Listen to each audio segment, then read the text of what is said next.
அண்ணன் தான் பேரு, எங்கதான் போய் தொலைஞ்சிச்சுன்னு தெரியல. உங்க மாமா எங்கடா போனா? அண்ணன் சாப்பிட்டு எத்தனை நாளாச்சு தெரியுமா? சந்தோஷமா சாப்பிட்டு. நீ நினைச்ச நேரத்துக்கு வரணும், உனக்கு ஆக்கி போட்டு பொங்கி போடணுமா நானு?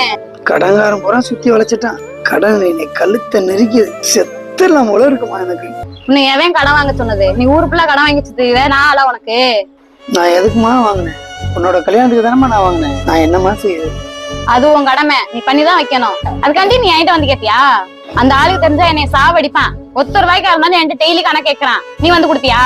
எவ்வளவு கஷ்டப்பட்டாலும் ஒரு பொண்ணை கட்டி கொடுக்குற வரையும் தான். கட்டி கொடுத்துட்டு அவ்வளவுதான் இல்ல. அண்ணனை மறந்துவீங்கல்ல. நீ ஏதாவது உதவி பண்ணாதான் உண்டு. இல்லைன்னு வச்சுக்கவே, அண்ணன் நாளைக்கு என்ன நிலைமையில போனேன் எனக்கே தெரியாது. நான் கொடுத்துருவேனே, ஆனா நான் கட்டினவே சரியில்லை. நான் என்னன்னே பண்ணுவேன்? என்னதான் ஒரு வயிற்றுல பிறந்திருந்தாலும் இந்த பாலை போன பணம் நம்மளை பிரிக்குதே.